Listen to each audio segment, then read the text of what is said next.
think because there's only 3, 6, 9, 11 groups of poppies there, which is 9, 12, 15, 18, 21, 24, 27, 30, 33 poppies on there. I think it finishes up being 617, as in what would be the groups on there, which I think represents 617 Squadron, which is the Dam Busters on there. Okay, Christine says there's something I haven't videoed properly.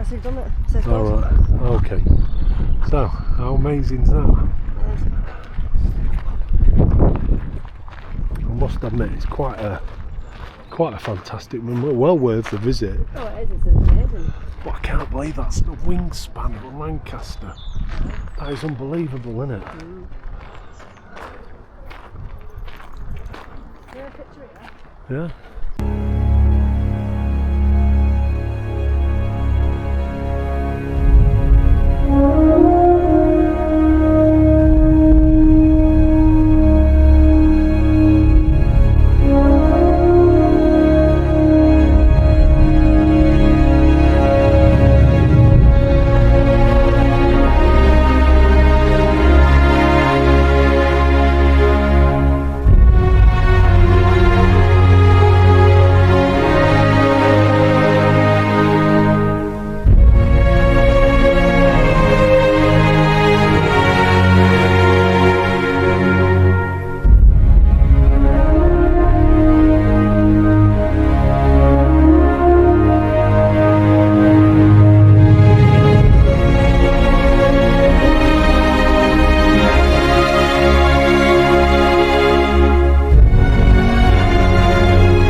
From 1939 to 1945, Bomber Command aircrew risked their lives night and day over a Europe occupied by Nazi Germany. But World War II was just that, a truly global conflict that saw fighting in every part of the world. And to understand its roots, we have to go back to when Germany lost the First World War in 1918. The peace deal forced on them by the French, British and Americans damaged their economy severely. By the 1930s, millions were unemployed, hungry and angry.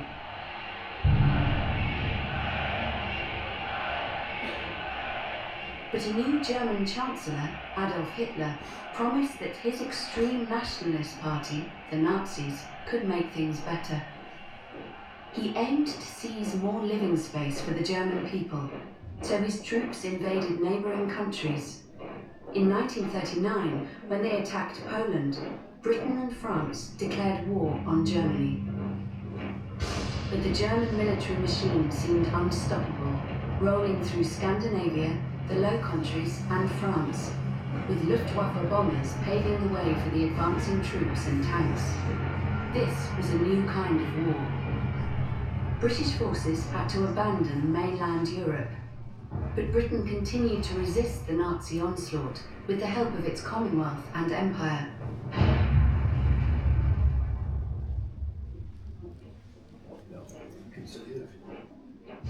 And then, in June 1941, the Nazis invaded Russia, drawing German forces off to the east. Months later, Japanese aircraft attacked the United States Navy at Pearl Harbor, bringing the USA into the war against Japan and Germany. Now it really was a world war. Every front saw bitter fighting, but the Allies had more resources and more effective industries and steadily pushed the Axis forces back.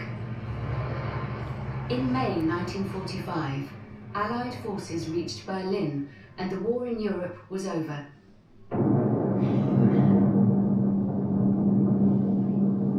In August, days after the United States dropped atomic bombs on Hiroshima and Nagasaki, Japan surrendered too. Aerial bombing had become a crucial weapon of war.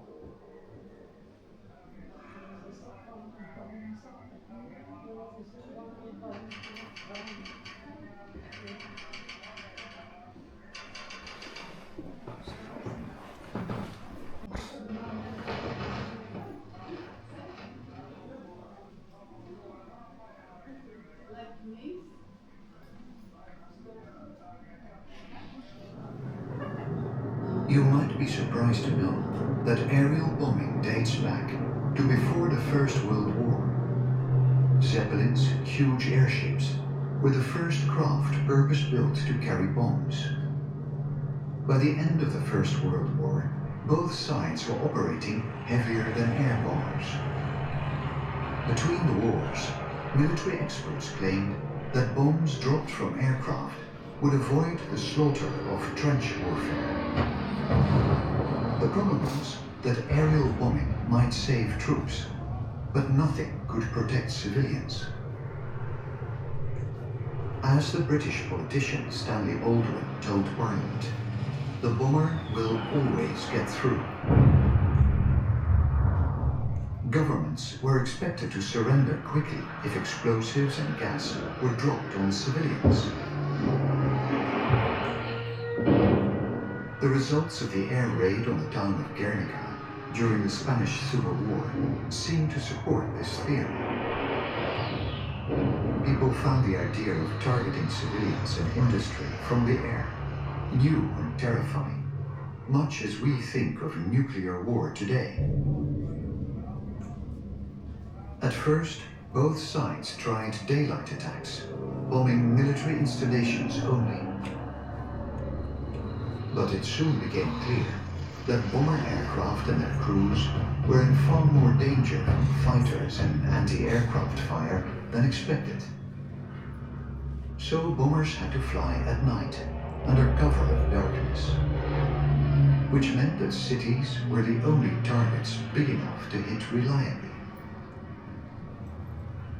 The United States Army Air Force also tried bombing by day, but their losses were just as heavy. And that wasn't all that the experts got wrong. Area bombing of cities caused thousands of casualties, but it didn't break civilian morale, either British or later German. By 1945, Bomber Command could carry out precision strikes as well as devastating area attacks, but it had reached that point from very unpromising beginnings.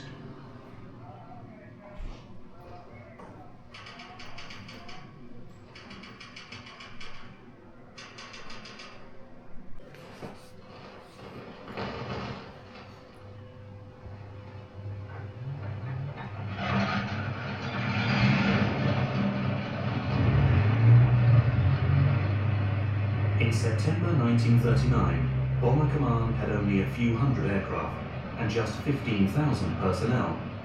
But as the war went on, its story would be one of invention and expansion.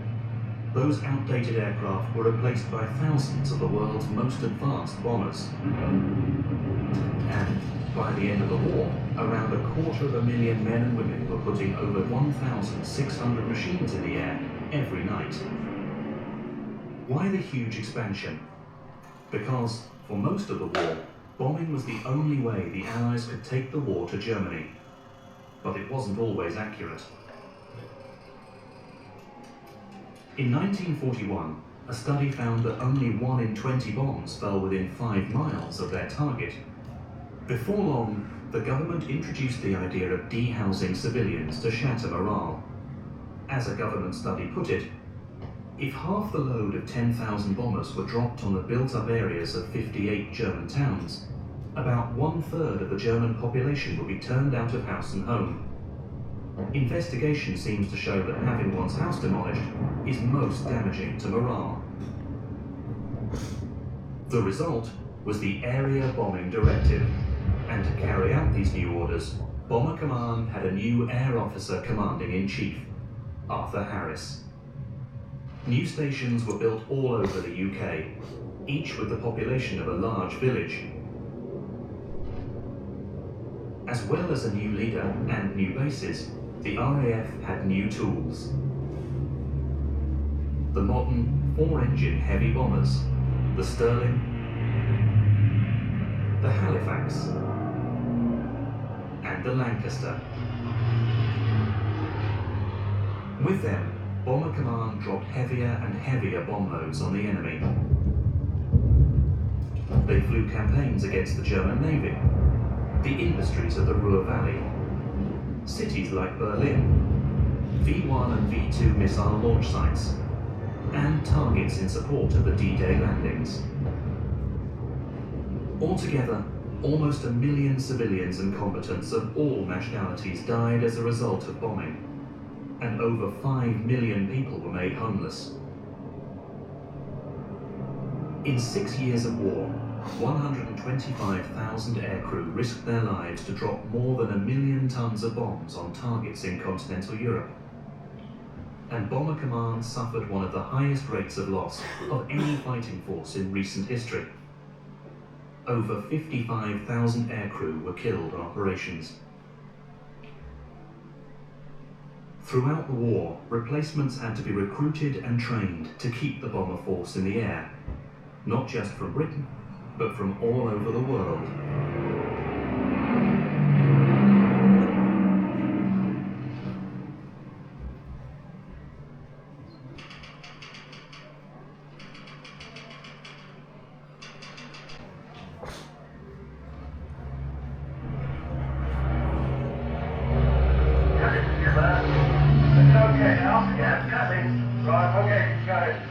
At the start of the war, a lot of the aircrew came from private school and university backgrounds. But with losses melting and Bomber Command growing, recruiters had to cast a wider net. Later in the war, volunteers came from all walks of life and from all over the world. People joined the RAF from over 60 countries, the Empire, the Commonwealth, occupied Europe, North and South America. They served as armorers and caterers, fitters and filing clerks. The aircrew were all volunteers. Aircrew training schools were established in North America and Southern Africa. Over 130,000 aircrew graduated from Canadian training schools alone. Most were in their late teens or early 20s, the same age as university students. Crews formed up when pilots, navigators, bomb aimers, wireless operators, and gunners came together at an operational training unit.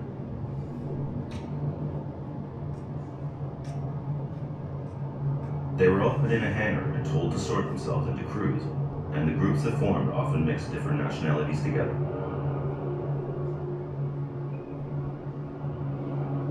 Crews practiced flying together in aircraft like the Wellington. A flight engineer or an extra gunner joined them later at a heavy conversion unit. Here they would get to know the heavy 4-engine bombers before being posted to an operational station. where aircrew and ground staff alike lived in cold, damp, drafty, prefabricated huts. They ate together and washed together. Once there, these young men would fly a tour of 30 operations before standing down for a rest and becoming instructors at a training establishment themselves.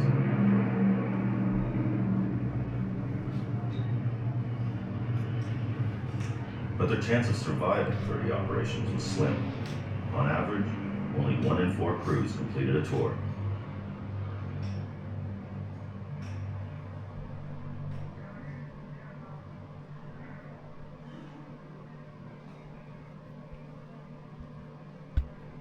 Those who failed to return, along with their comrades in arms and those who lived and died under their bombs, are remembered in this exhibition at the Memorial Spire and by all those who have contributed to the International Bomber Command Center.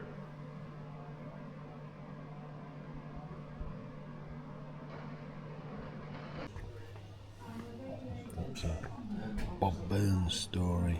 Shot down on the 7th operation and taken prisoner in Stalag Luft 7 in Poland. The Red Cross supplied these instruments to help form a camp orchestra and boost morale. Bob was a former professional musician and played in the orchestra. Bob carried his beloved instruments for 100 miles on the Long March.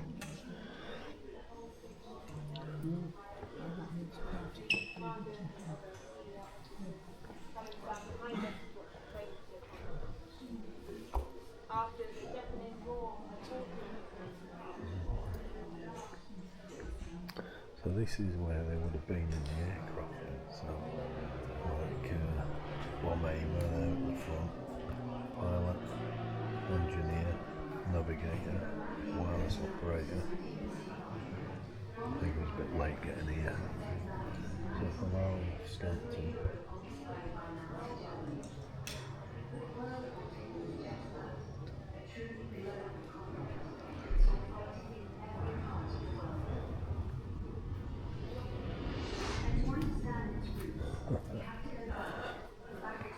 Lucky Charms.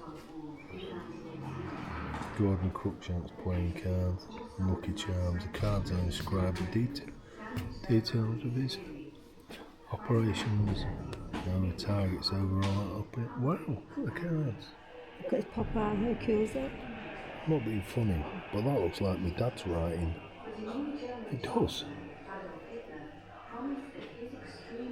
Well, that Popeye mascot recovered from a Lancaster that crashed near Horncastle in 1944.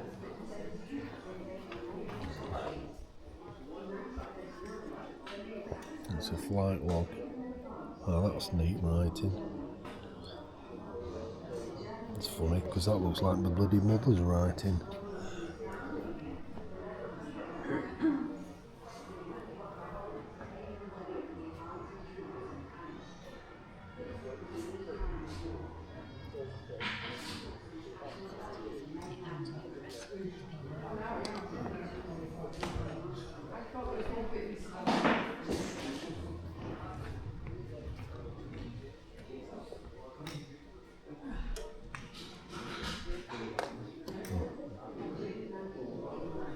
Oops, sorry about that.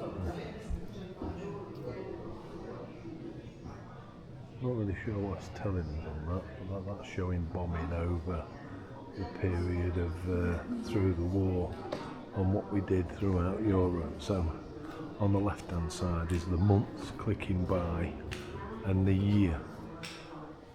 I don't know if you can see that. So we're on June 1944 now.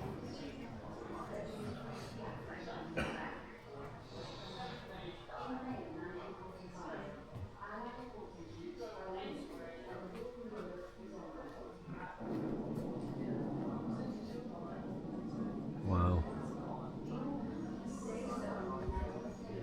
What's that? Aldis signal lamp. Just for communicating between aircraft. Pardon? It's changed. Yeah. Okay, I guess it's difficult to follow.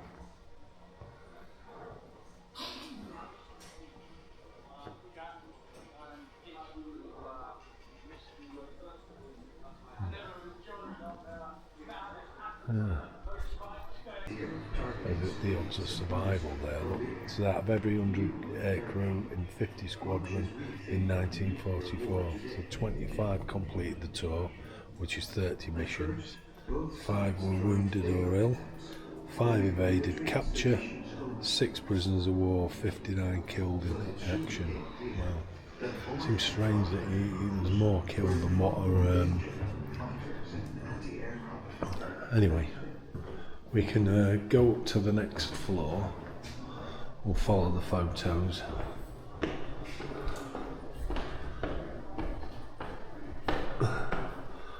I've been instructed by the woman on the till not to break her Lancaster bomber. Not to crash it. Yeah, not to crash her Lancaster bomber. So, I think she's under the impression that we're going to try and fly it. So let's have a... We'll go this side first. I think this is quite a modern... There, so yeah, there's not much on this bit. That's an exit, so I'll come back and get these.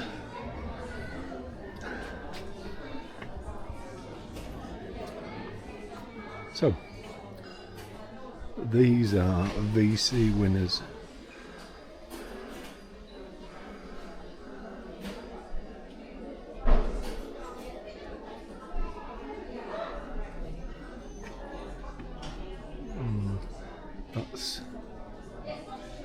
I know who he is. Guy Gibson led the Dam Busters. In fact, to be quite honest, I'll tell you what is wrong. They had a dog, 617 Watch Squadron, and the dog was the mascot. And on the day of the Dam Buster raid, the dog died. It was a car hit it when they were already on the raid at the time. Anyway, it had a special burial and all that sort of thing, and its grave is around somewhere. I'm not really sure exactly where that is.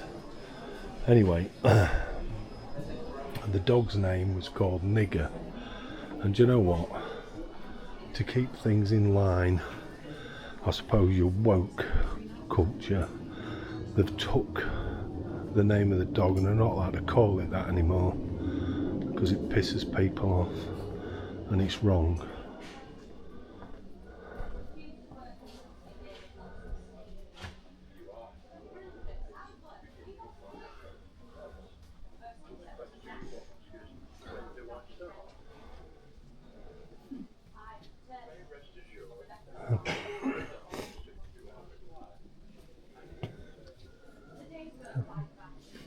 Italian board game.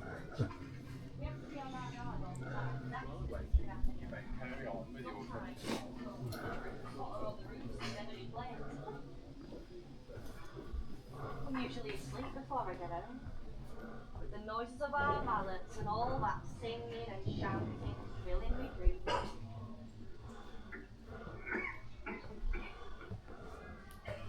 Yeah, I forgot about that story about his dog. I think it's pretty poor that as a nation, just to appease some people, that you have to change its name. It's wrong. Just look at that one for a poppy. It says underneath, I don't think you'll be able to read this, it says, "They shall grow not old, as we that are left grow old. Age shall not weary them, nor the years condemn. At the going down of the sun and in the morning, we will remember them." Wow, it's a fantastic poppy, that, isn't it? Oh, incidentally as well, as regarding Guy Gibson's dog on there, the code name for when the dams were breached, what was sent back to Bombing Command to say that it was done, was the dog's name. So nigger is the word that they sent back. Incidentally, he was a black Labrador. Those that wouldn't have known. Oh, look at the car for the wedding. Very nice. That was really good, that. enjoyed that.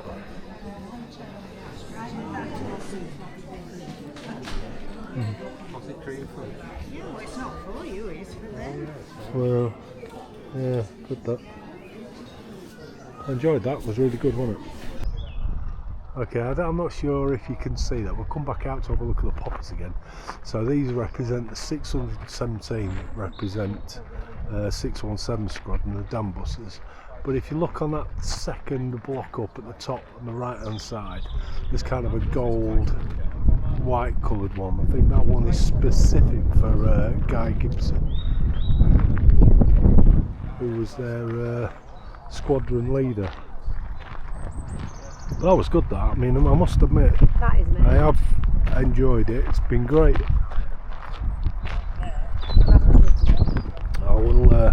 I'll give you one last look, so I'll tilt the camera a bit, because I think it's such a shame that it's a struggle to actually see. However, I will.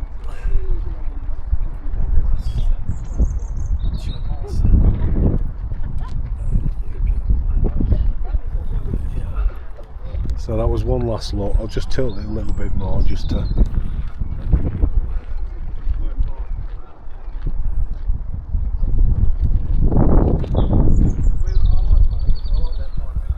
It's hard to believe there's actually 20,000 poppies here, and it doesn't seem to take up any room whatsoever. And they are. I mean, I must admit that the poppies are. I'll give you another close up. So,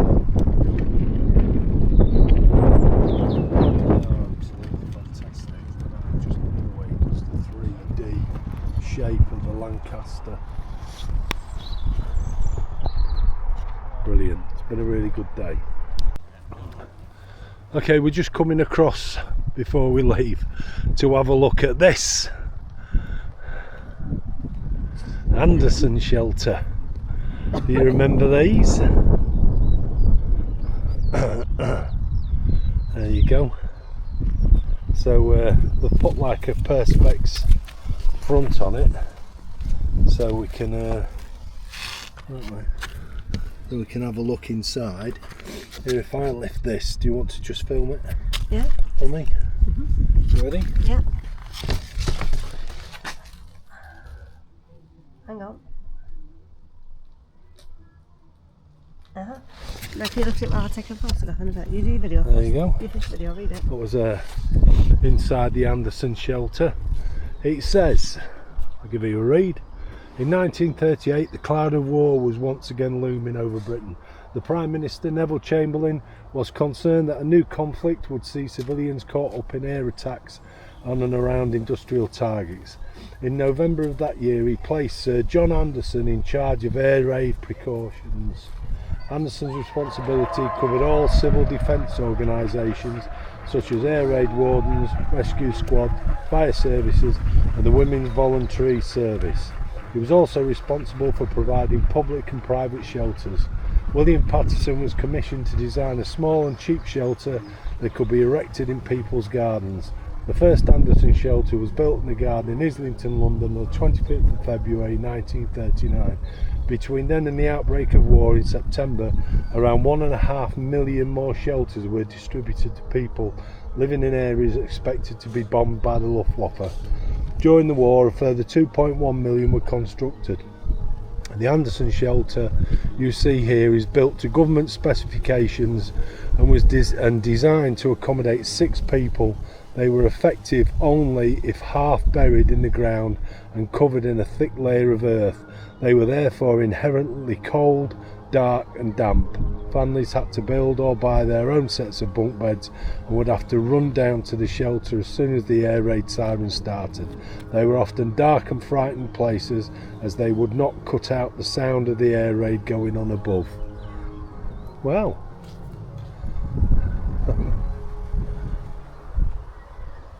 so there you have it. So that's built to the specifications then. Can't fit balls in there. So they must be possibly, I don't know if you can remember that. Get 6 in there, wow. Weather's on the turn.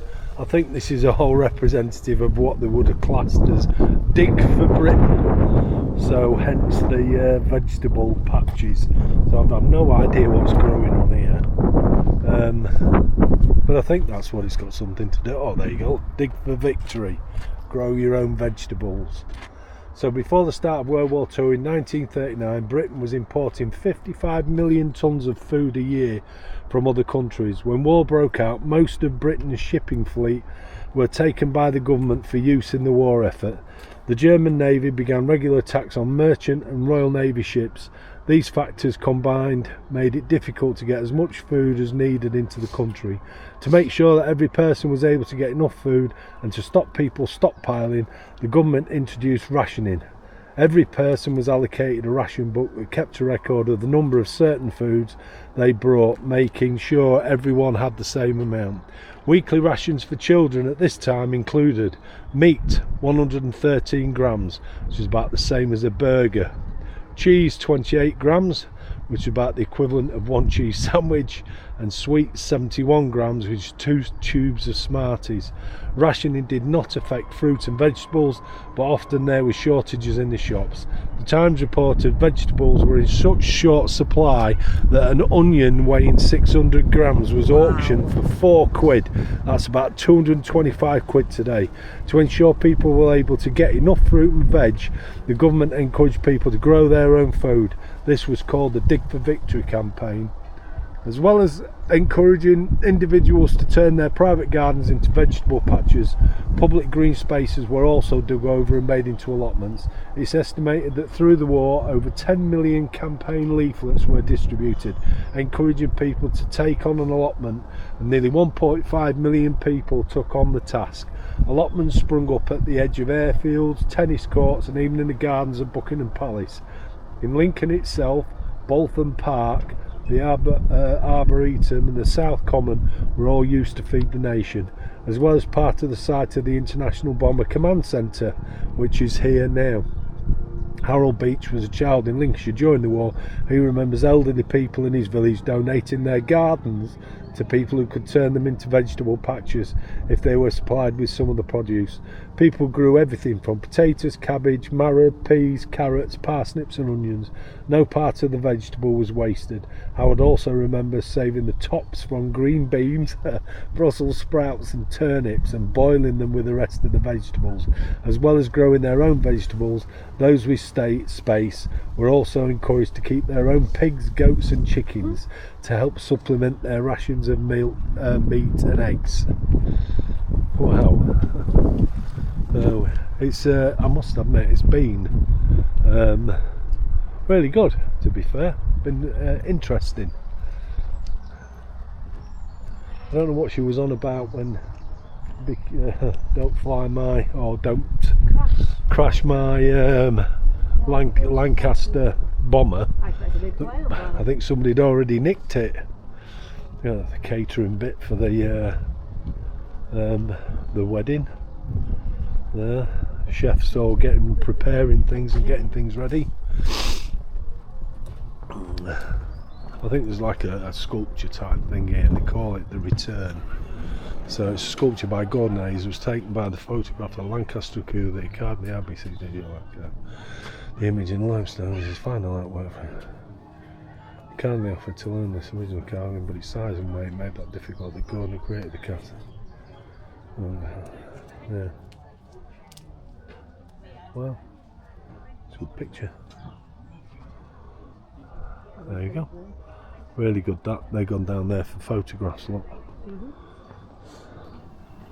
It says here, Lincoln Peace Garden was home to 1/3 of all RAF bomber command stations, earning the title of Bomber County. Along the avenue is the ribbon of remembrance with stones carrying personal tributes from families, friends and associates. To order your stone, please see the reception. And that's these that's been along here, which we looked at when we came in. And that's your ribbon of remembrance. We've just come into Lincoln. We're not having a look around the castle or the prison. We've been there, done that, done the Magna Carta and all that kind of thing. We're actually going to have a look if we can get in at the cathedral. So, And it's open. well, it's not just if it's open, you've got to get tickets, haven't you? Yeah. Yeah. Christine's not happy. She's got to pay for it. So, Pay to go to church. yeah. There's the cathedral. So, you shall take a look, see what's going in. There seems to be a couple of things going on. So there's some sheep outside. Why not? Yeah. That's tomorrow's dinner. There they are.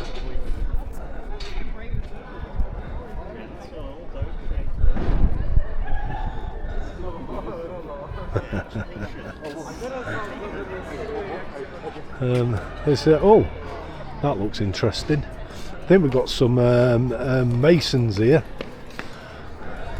doing some of the work for the thing. So, how cool is that?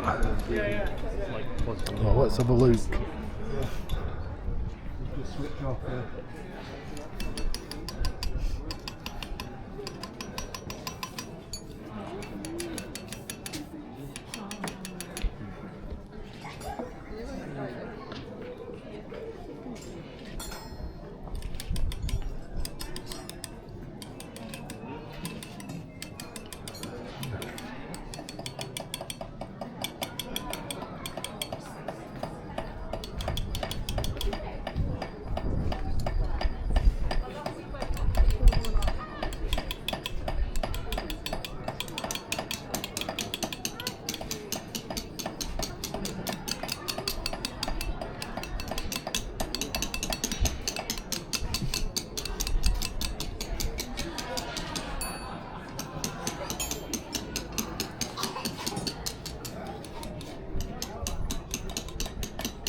Come on.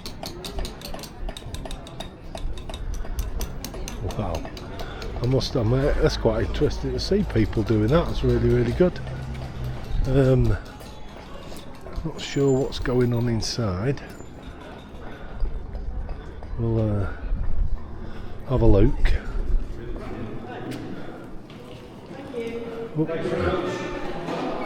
So we'll Walk south towards Minster Yard. hold that for me. Lincoln Cathedral, Nathan.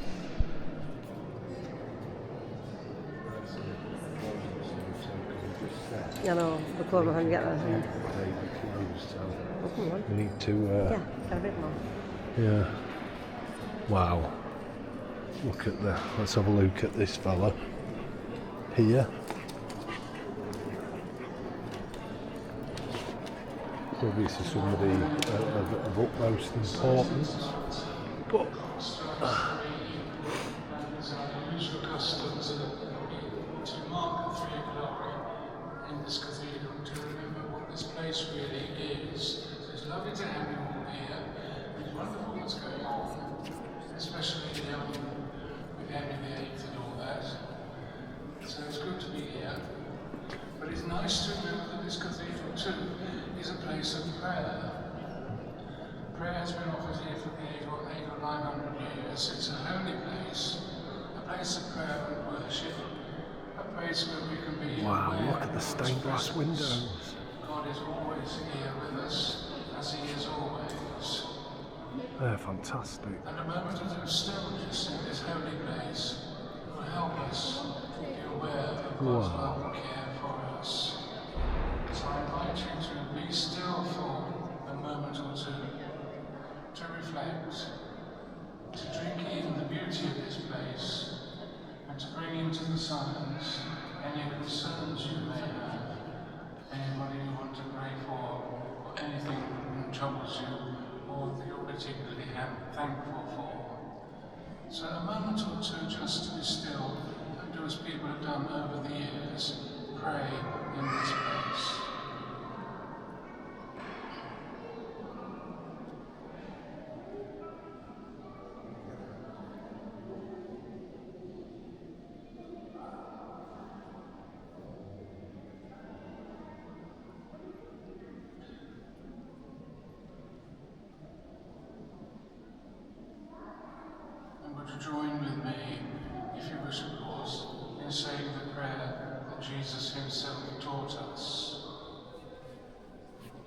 Our Father, who art in heaven, hallowed be thy name.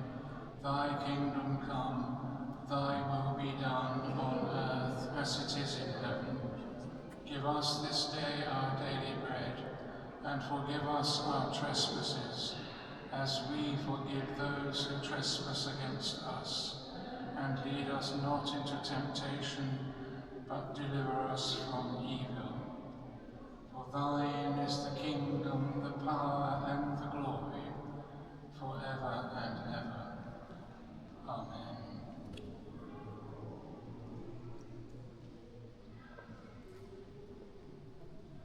Thank you for joining in that moment of stillness and prayer. I remind you that, of course, the Eva song is sung tonight at 5:30 in the choir, and you're welcome to join in that. Thank you for your time now. Enjoy the rest of your visit. It's lovely to have you here. May the peace of God be with you. I'm just going to see how much it is for dessert. See? See how much it is for dessert. You're not going in there. Oh, I think so, yeah. Alright. Depends how much it is. Just pass off on it.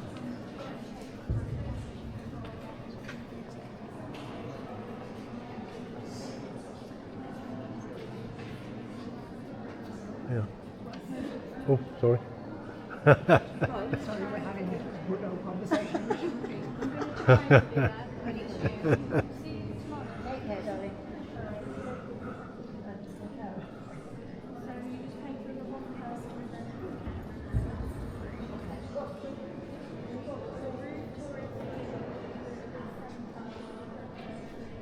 Wow, look at these.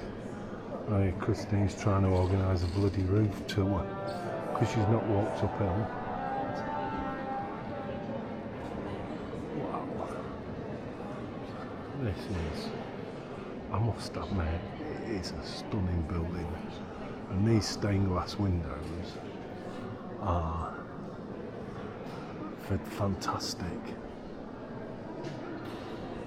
Absolutely fantastic.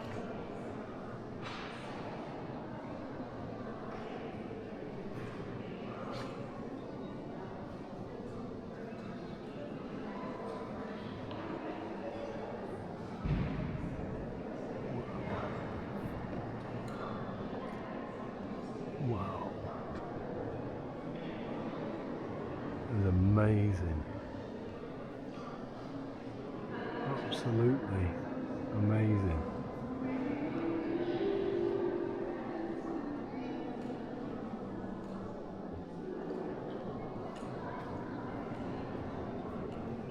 I wonder what the significance of the fleur, well, I know what the fleur-de-lis is for here, but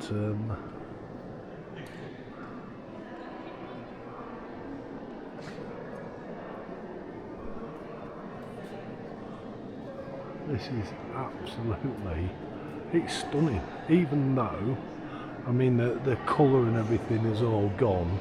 I mean, we know about the Reformation and all that kind of thing. However, just look at this. Is absolutely stunning. So there's we'll have a look at the chapels. This is military chapels. So Air Force, Navy and Army. So wow.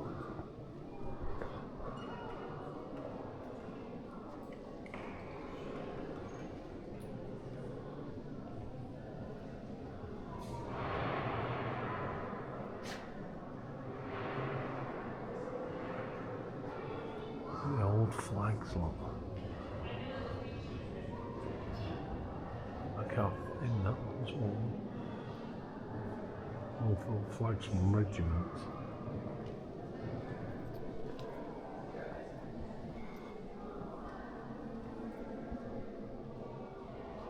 This is obviously the naval part to it, when you by the carpet and the fish at either side. So that must be the Army, the Navy, and the stained glass windows.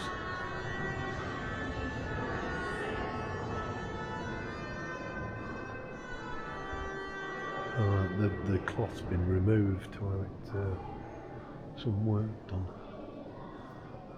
in the RAF.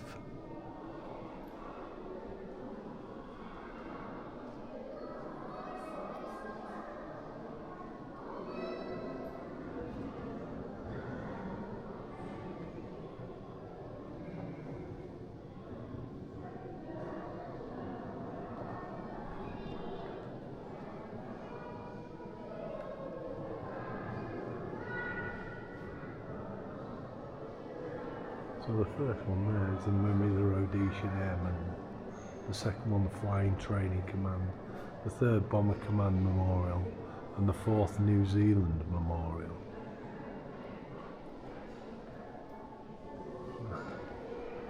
And then the backs of the chairs representing Australia and Rhodesia, which I don't think it's called Rhodesia anymore, is it? It's God, I can't remember. I'm going to be honest. I cannot remember.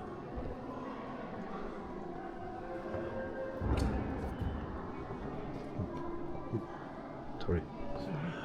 I think Rhodesia was a country, an old name. I just can't think what it's called now.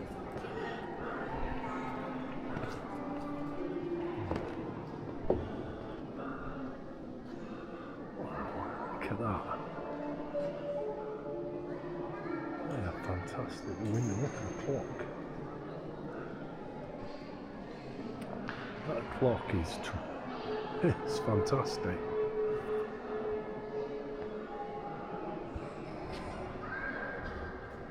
I think I never noticed the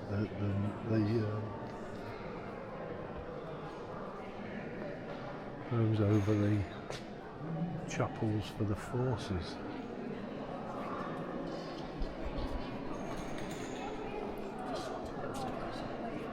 I work my way.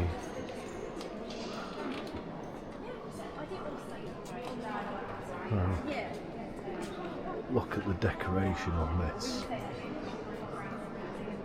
Look at this, which is just below the organ. That's absolutely fantastic. Look at it, how ornate it is. And then the organ perched on top.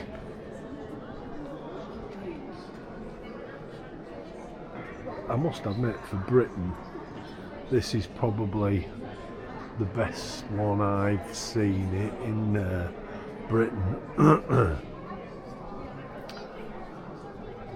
Absolutely fantastic.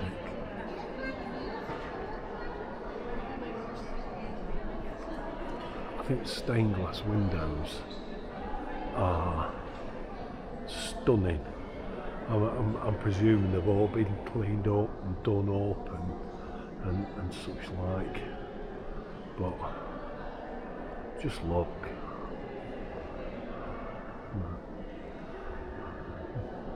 So, old Bishop of Lincoln. Look at those doors. Wow.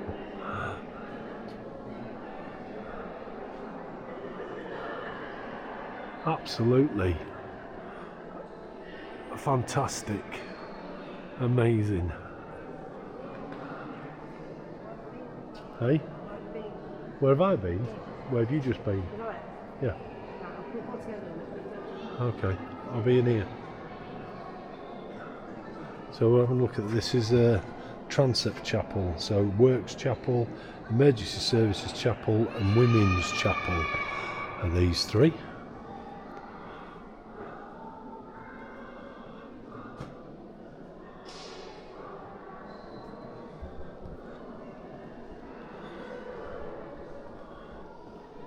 Oh, this must be Emergency Services Chapel.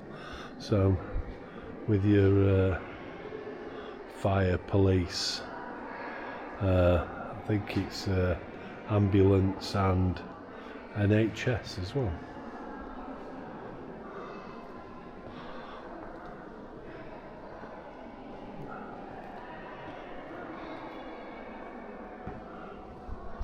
not sure which one must be this must be the women's chapel, I'm presuming, although I'm not to know that for definite. Although it appears that that's what this one be. So the first one must be the Works Chapel. This memorial has been designed and produced by Lincoln Cathedral Works Department. The globe represents the world and the countries which took part in the conflict. The sentiment of the piece is recognition, remembrance and reconciliation. On the back of the stonework are fleur-de-lis carvings and trefoil detail. The fleur-de-lis is a symbol of the cathedral's dedication to the Blessed Virgin Mary and also the symbol of Lincoln, and the trefoil detail is symbolic of the Holy Trinity. The compass points denote the Earth's natural tilt, and the black increments represent an artificial horizon found in wartime aeroplanes, as Lincoln Cathedral was used as a navigational point during the conflict by those serving Bomber Command in Lincolnshire. So I think I'm supposing that this bit here is to do with the horizon, and these are the points that you would find on the plane, I'm presuming. And there's your fleur-de-lis and your trefoil.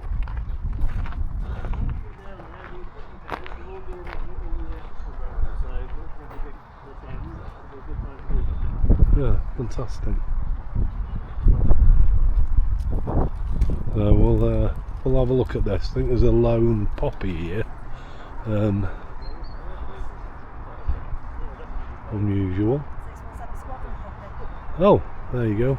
There's a poppy there specifically for 617 Squadron. No, I have to pull it out so I can see it. So Christine wants me to pull it out so you can see it properly.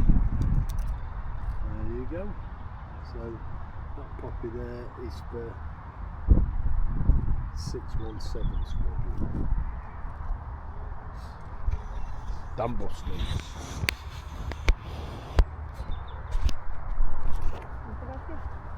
Okay, I think we're about done now. It has been a cracking day. Yeah.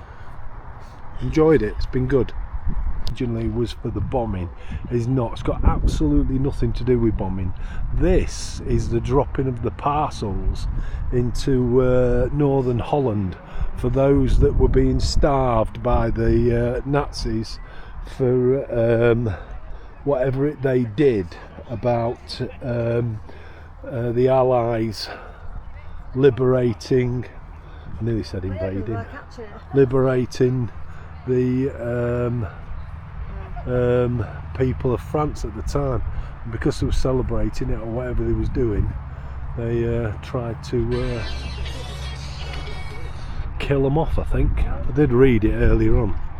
Well, we've just come out of those three chapels and just wait for Christine. She wants us to work together. And I've just turned the camera so we can just see which is the centre of the church. It's amazing. Henry?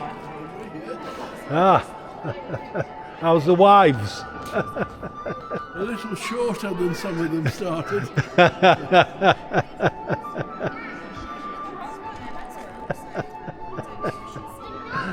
I don't know if you heard that. He says, I said, how's the wives? He says, considerably shorter than what they were when they started.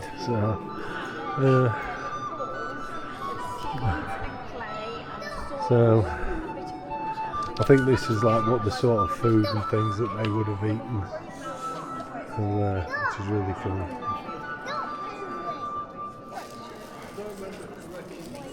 The kids can dress up, which is really, really good, yeah. Really good. Pardon? Swan. Yeah. Did you hear me? I went over there. I went, Henry? He went, yes. I said, how's the wife? He said, considerably shorter. Did he? Yeah. Dear. Oh, really good, that. Yeah. So we're going to work our way through here now. So this is St Hugh's Choir, Shrine of St Hugh, Chapel, House and Cloisters, Library, Discovery Centre. So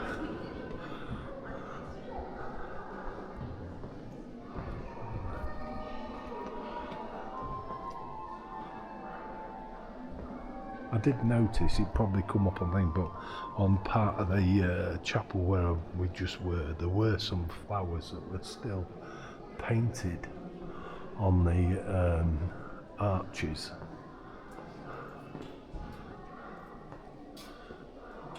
So this is the treasury. So we'll have a little bit of a look around.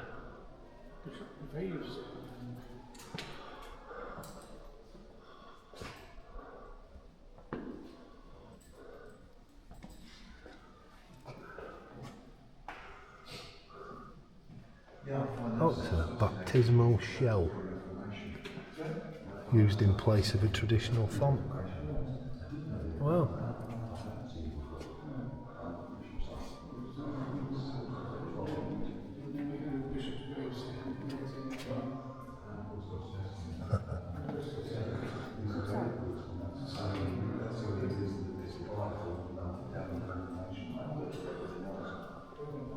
But yeah, I'm pleased to see that they're following through. Yeah, very nice. Sensational.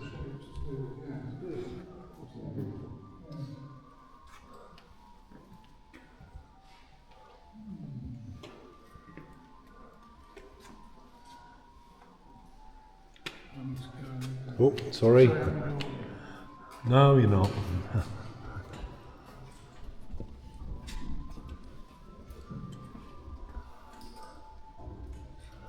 Oh.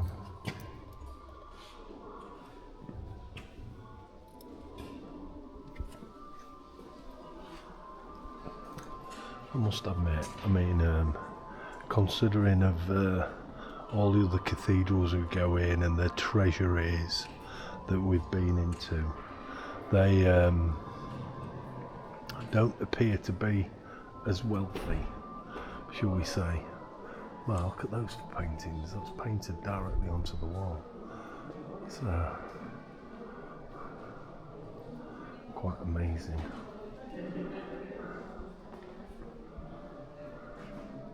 That's quite a modern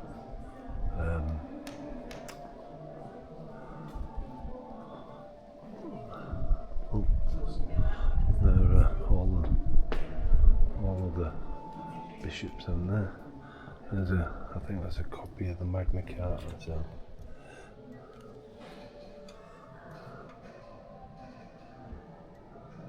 Got glare in it now.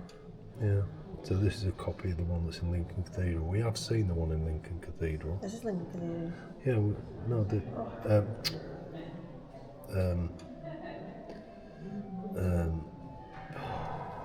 castle.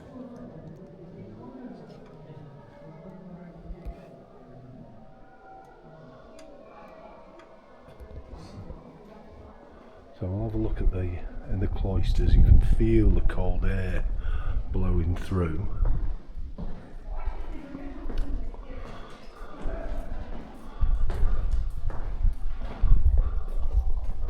Oh, thank you. Right.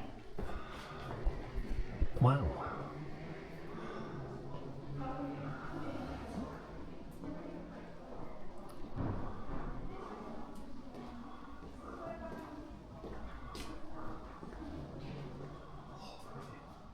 I mean, if you look at the animals that's on the ceiling, like the rabbit and the fish.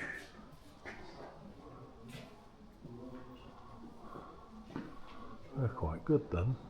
Quite like that idea. Seeing the rabbits and the fish and stuff on the ceilings.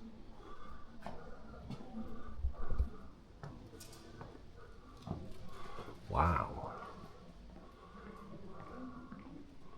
Look at this. So this is the chapter house.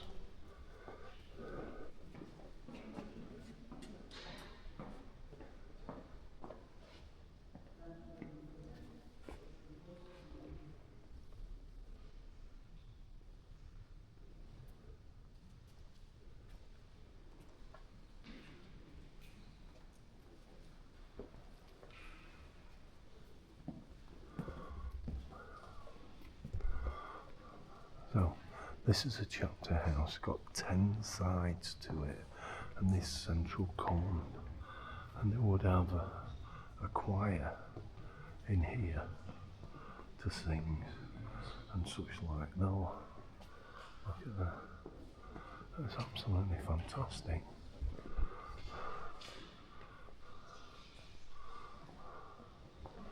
The stained glass windows again as well.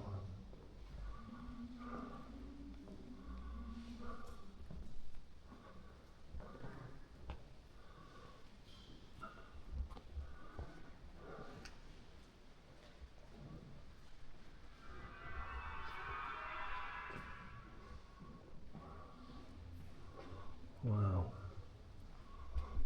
what a fantastic building. But I noticed there's radiators for everybody, keep the legs warm.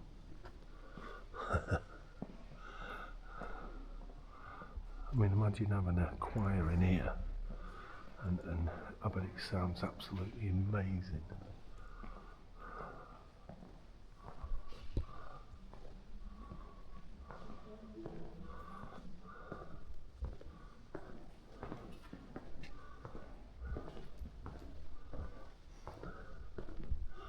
So it's called the chapter house.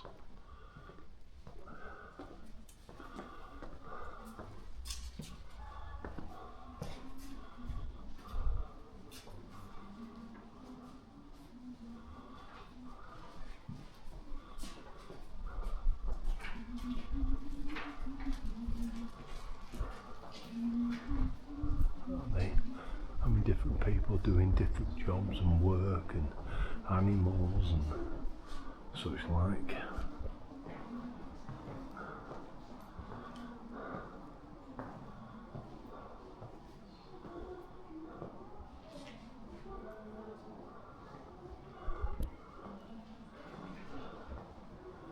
And the cloister itself, I mean, that must be a well in the middle. I mean, it usually is a well.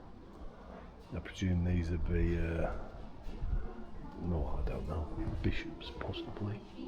I think that's being re-supported. I think that's covering to protect what was there before.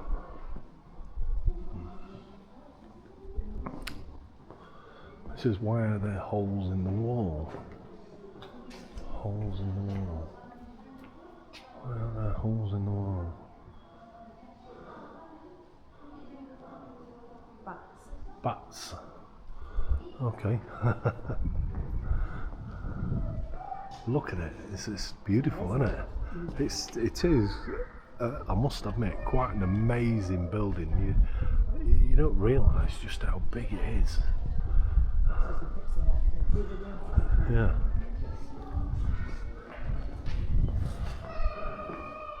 So we'll work our way around. I mean, then there's more of these on the ceilings. Animals, people working, more faces.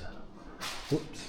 Let's make sure I don't trip over things there. I mean, look at that.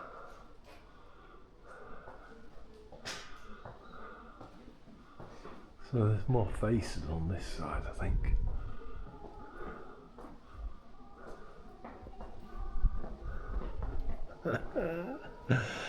There you are, Dad. Bet you can tell me what's going on here. Looks like a piece of rubbish. Christine said it looks like a piece of rubbish. Well, I've got to tell you, Christine, this is lead, and it's lead work. And this is what's called a roll. Up there. So that's a hollow, and this is how you join two pieces of lead together. There's 3.5 acres of lead roof on the cathedral, and it's 865 tonnes. Wow, did you get that? 865 tonnes the lead weighs on this cathedral. 3.5 acres. And 3.5 acres. This is how you join lead together. Okay. You get a sheet and a sheet, and then you roll it together. That's a roll. These are clips, and they'd be made out of copper, be tinned, usually.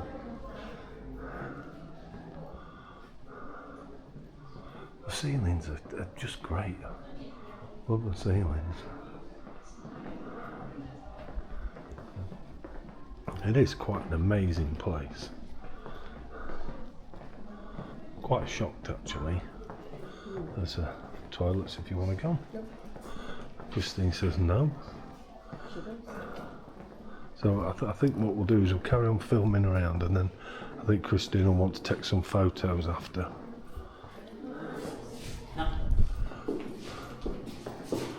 So now back into the main cathedral.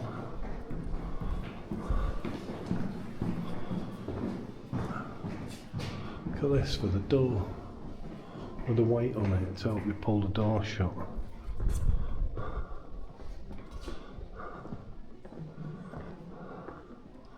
See?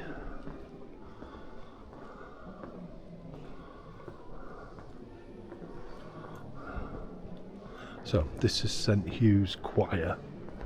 So we'll have a look in here. So we're back into the main part of the cathedral, and that's the back of the organ.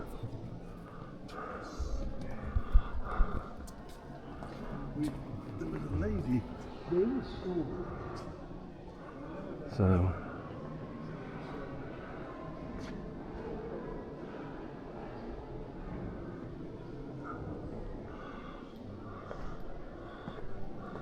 Look at this.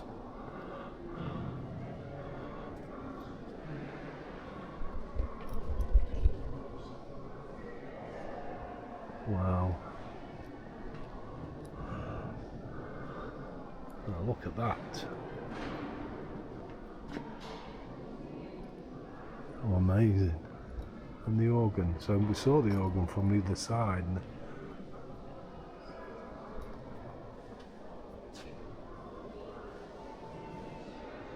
So the names of the people that would occupy those spaces, I'm assuming.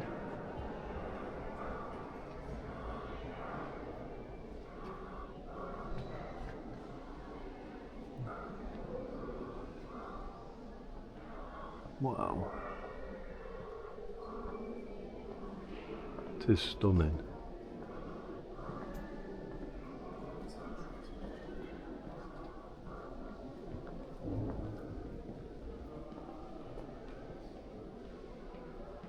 Yes, it says, to the memory of William Byrd, 1540-1623, who in this place steered the course of English sacred music.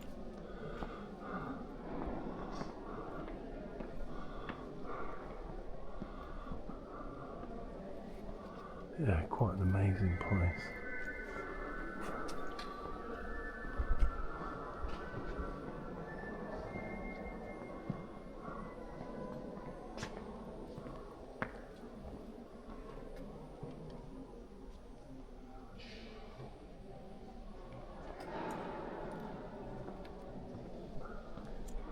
Continue our journey around.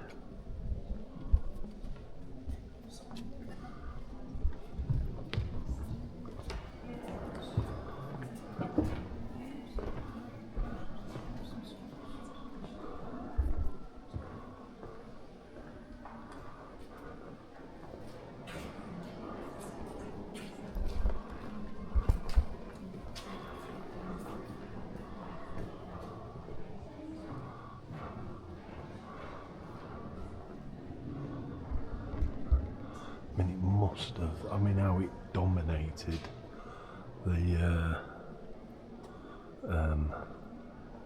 area. So this is a shrine of St Hugh.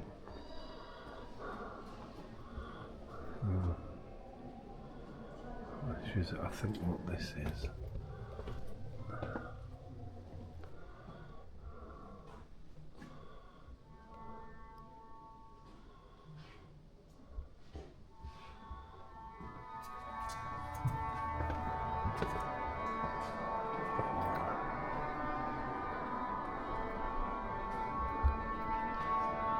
Look at these. How strange are these? I've never seen out like that before. They're very, very different. as candle holders. They're like chimney pots type thing, but they're great. Sounds like somebody's got the pipes out.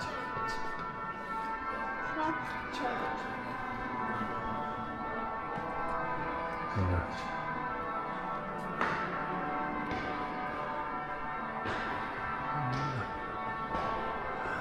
I think we need a little bit more practice in that. Now, that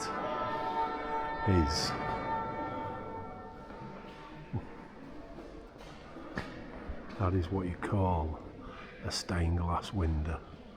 Look at that. That is fantastic.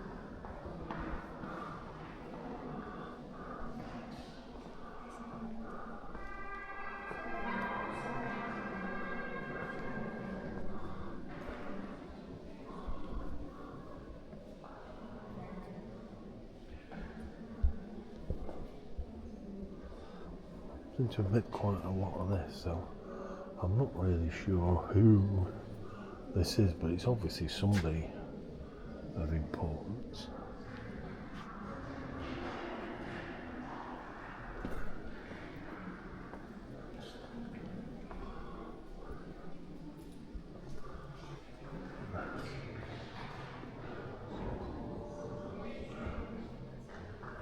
And the Virgin Mary with Jesus.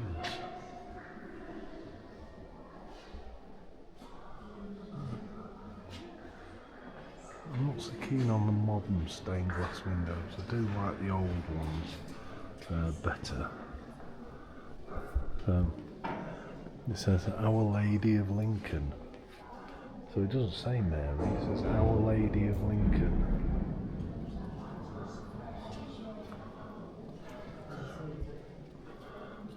Let's have a look at this.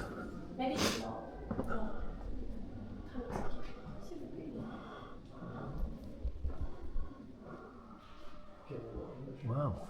Yeah.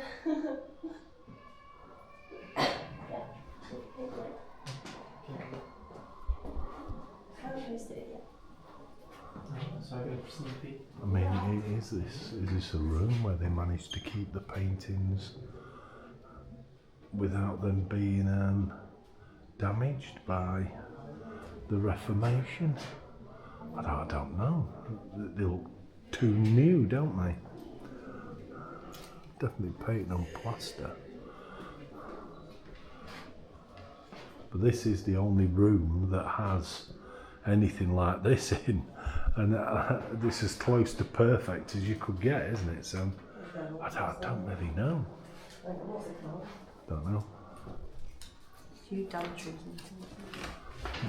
That's fantastic. I think Christine's trying to find out a little bit more about it. So it says, the Russell Chantry, the Chapel of John Russell, Bishop of Lincoln. Murals oh no, they're quite new. The murals are painted by Duncan Grant, 1956 to 58. I was going to say, they looked a bit too good and new for that. Look at the floor. How the floor's marked out. I wonder why.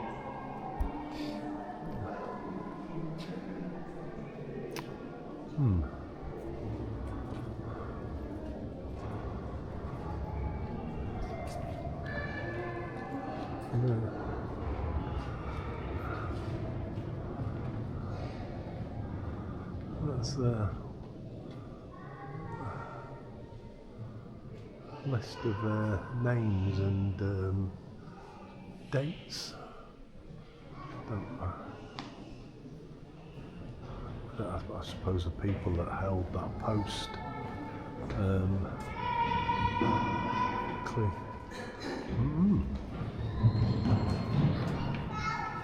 This is the Longland Chantry.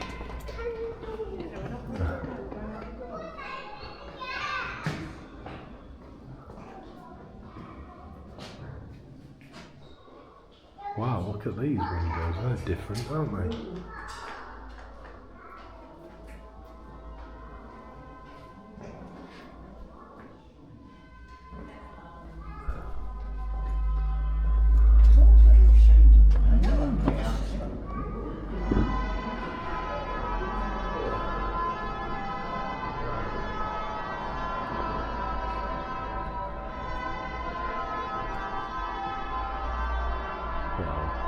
I mean, some of these stained glass windows, I mean, I know they've all been cleaned up and everything, but they look absolutely magnificent.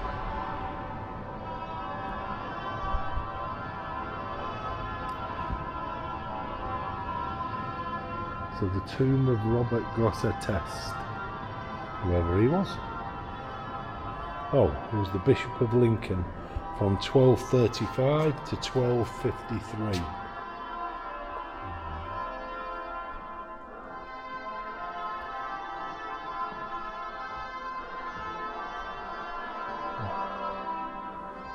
Fantastically, it must have looked, I mean, when it was in its full glory and its colour, this place must have been absolutely out of this world.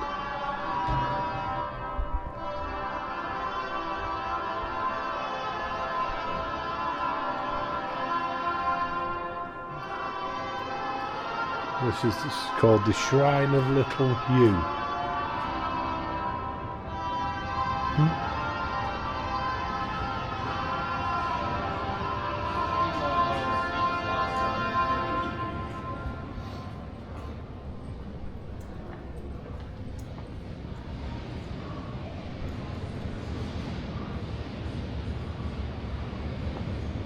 That brings us back into the main part of the cathedral again now.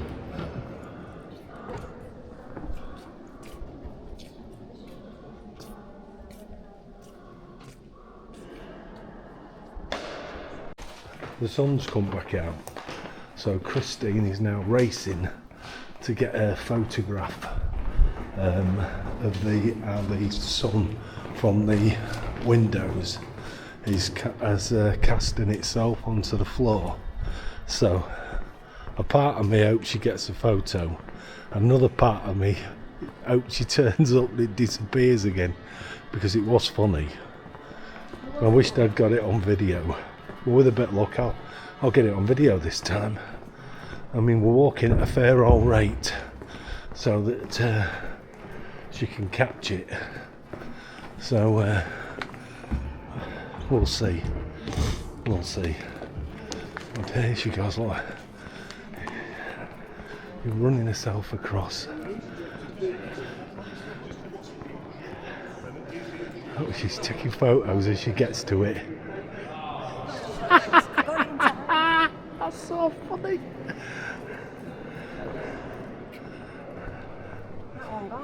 What's happened? The sun's got in. It's back, look. Oh, it's gone again. When you look away, it comes. I'm saying so, the sun's gone. Yeah. Look, she's not looking at it now. It's just beginning to come back. Look. Look, there you go, Christine. There you go, run.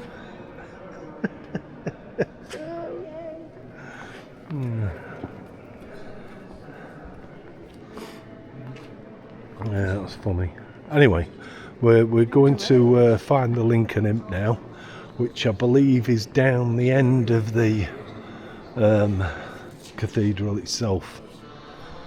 So we're going to find him. So Lincoln Imp is the emblem of Lincoln. So it's only right that we should go and find him. Like the emblem for Manchester is a bee, for Bolton it's a bloody elephant. Don't ask me why. Maybe at some time many years ago elephants roamed round Bolton, but who knows. Anyway, the imp is down this end. Yeah. So I missed him when we came before, when we came down. So he is somewhere around here. Let's have a look. So where's the map? Really? Yeah, I'll get it to you. Hold that a minute then. So I'll get the map out. Take my glasses off so I can see it. It's number 12 on the map. It is. Which makes him on some post. 12. Yeah, somewhere. Here somewhere. Here? We'll find him. I don't think you will.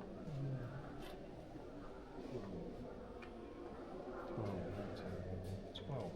Situated in the angel choir at the top of the pillar, closest to the head shrine of St. Hugh. My eyesight's not great. So There's a picture of it on there. St. Hugh. The picture of it? No. No. Oh. So, let's find him. No, it's around here somewhere. Hold it. I just need somebody to point it out. Yeah. I want to do that.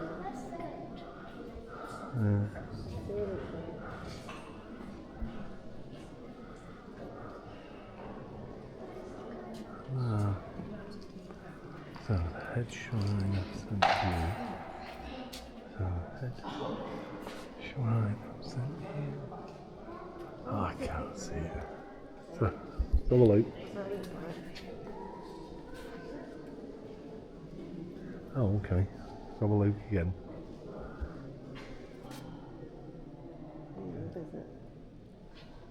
Okay. Right, is he round here?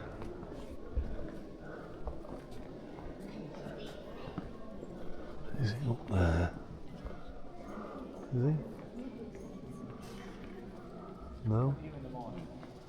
Right, it sits in between. No.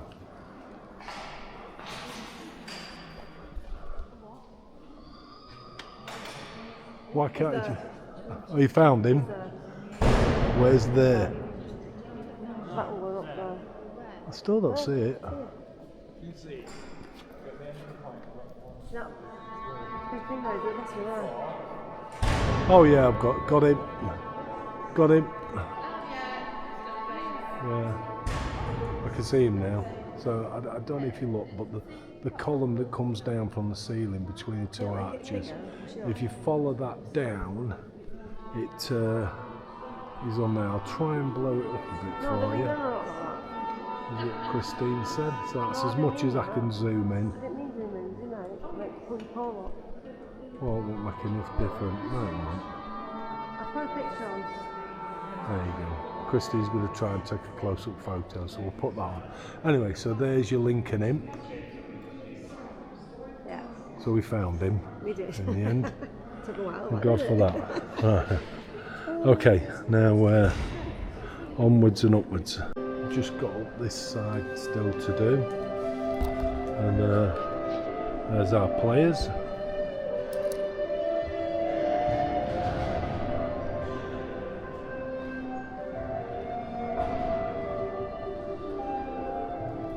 Oh, look at the stained glass windows on the floor. That's the first time I've seen that. Look at that. That is... Look. How fantastic is that? And that is coming from this window. Just one half of that window. There, you can just see the light shining through it. And that's what it's making on the floor. That's amazing. I really like that. I've never seen that before. What a fantastic place. What a great visit that's been. Absolutely brilliant. Just putting a little bit on the end of this. Do you remember the light shining through onto here? I said to Christine, come on, you need to take a look at that. She's, I'm going to get a photo of that. She walked all the way up to it. And she was just about to take a photo of it, and a cloud must have come, and it's just gone now. So it's been taken away from her. That happens to animals when you try to take pictures of them as well. That's been really nice in here. Been really good. Really good. Okay, so we're coming to this part, so... Wow. It goes down. Alright.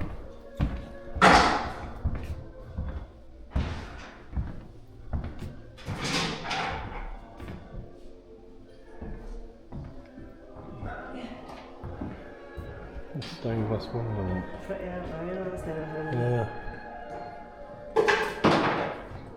I think they're really good here, stained glass windows. Yeah. They're beautiful, yeah. Yeah.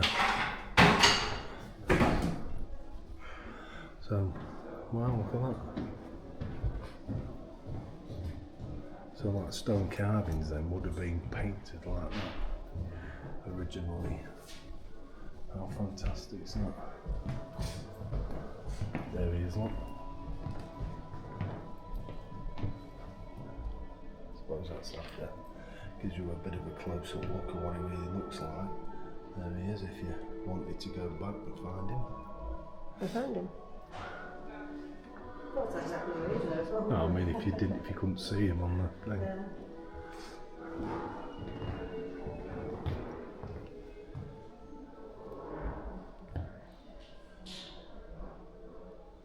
Misery cord. There's a ledge where a standing person can rest without sitting down. Alright. Right there, so it says this is a modern cast of a misery cord. A misery cord is a ledge where a standing person can rest without sitting down. Church services can sometimes be quite long. The carving shows a knight who was being shot by an arrow. Well, so you lent on it, then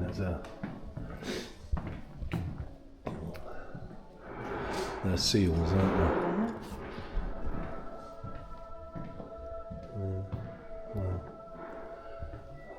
Oh, it's for doing rubbings. Yeah. Did you do them at school? Yeah. Did you go to the graveyard to do them? No. Oh, we did. What a rubbish childhood you had. Where you going now? That one?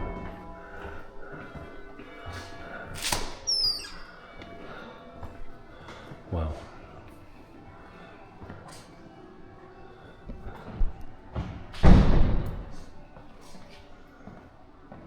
Anglo-Saxon grave marker.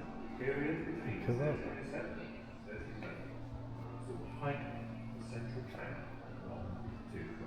Wow.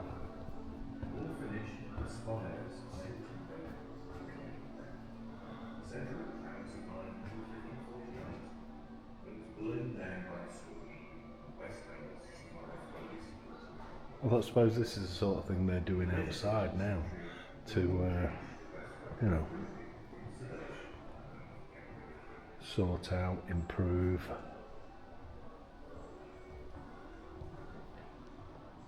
Oh, look at the organ. Look at that. It's 1898, this organ.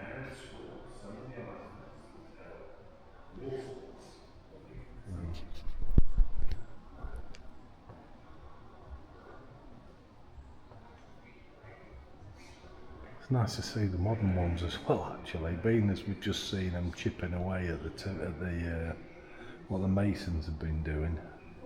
There's some more working on them here.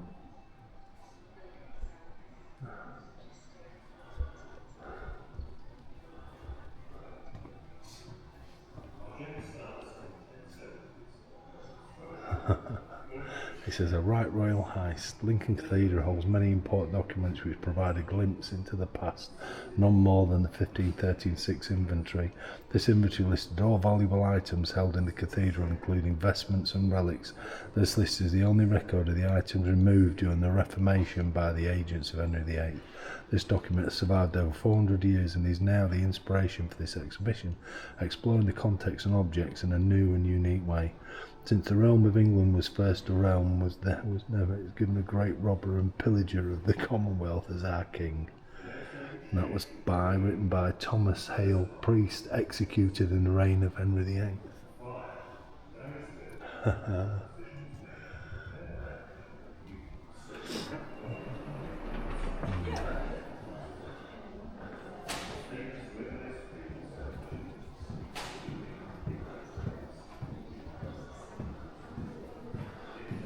Very, very interesting.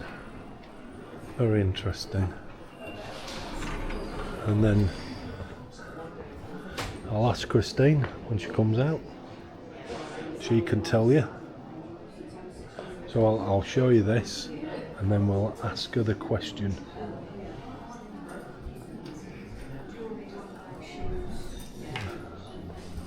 So this is the cathedral shop with jams and Lincoln Cathedral marmalade, raspberry and gin jam,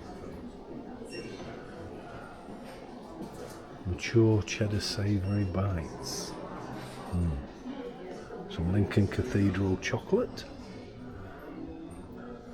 Oh, I like the mugs. I don't see the imp though. There's got to be one in here somewhere.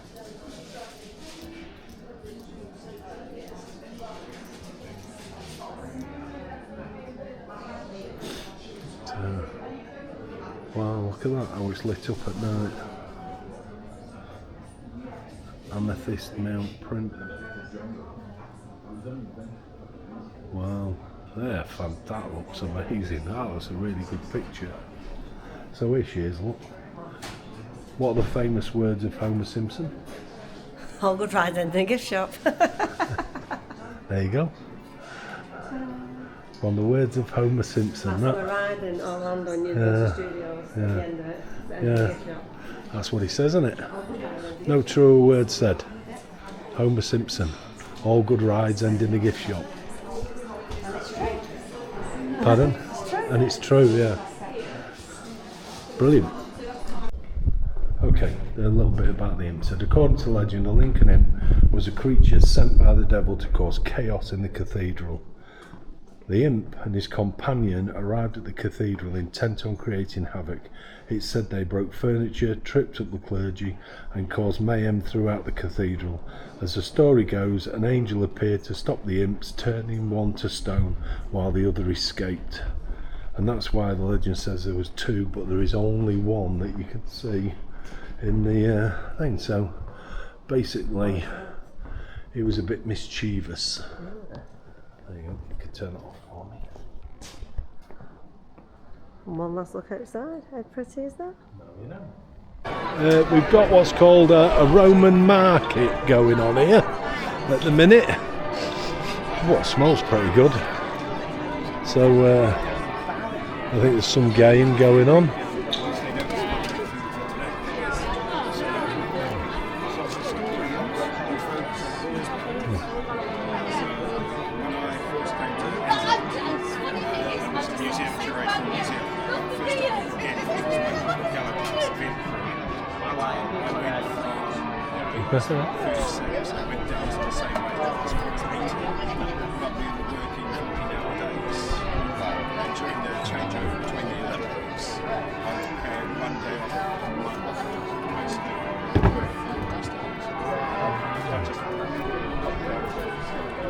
So just a few bits and pieces going on.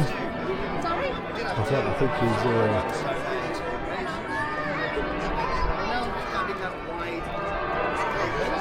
and the potter and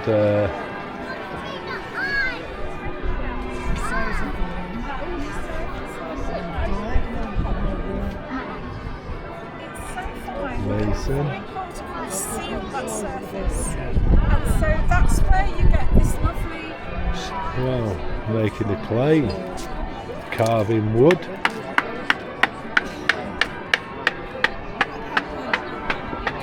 And now I've completely lost Christine. I have not got a clue where she ran off to. So just keep going. She'll ring me when she's ready. So have a look down this bit. I think it's just more of a car boot antiques fair than anything.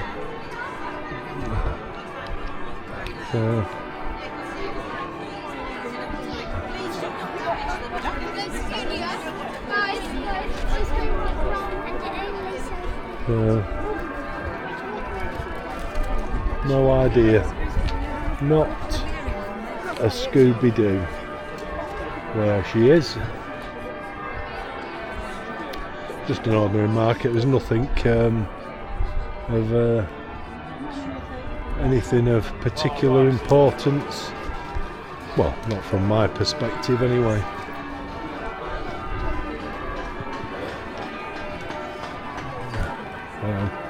Let's see if we can find her.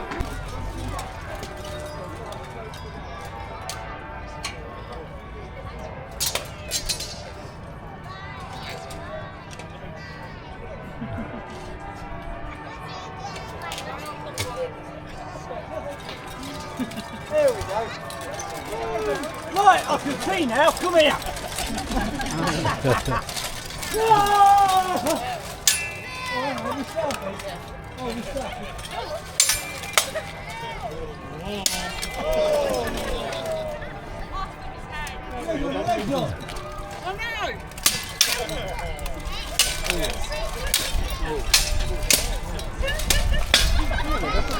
Has to be man and wife, that.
Your mother was an hamster. Your father smells of elderberries.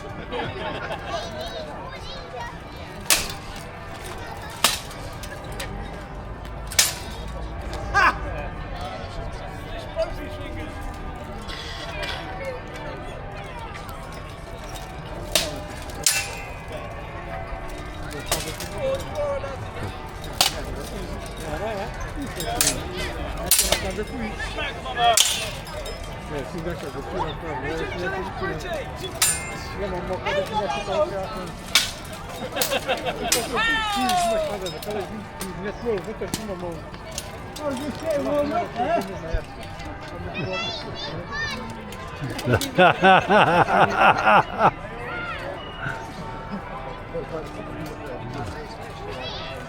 Right, ladies and gentlemen.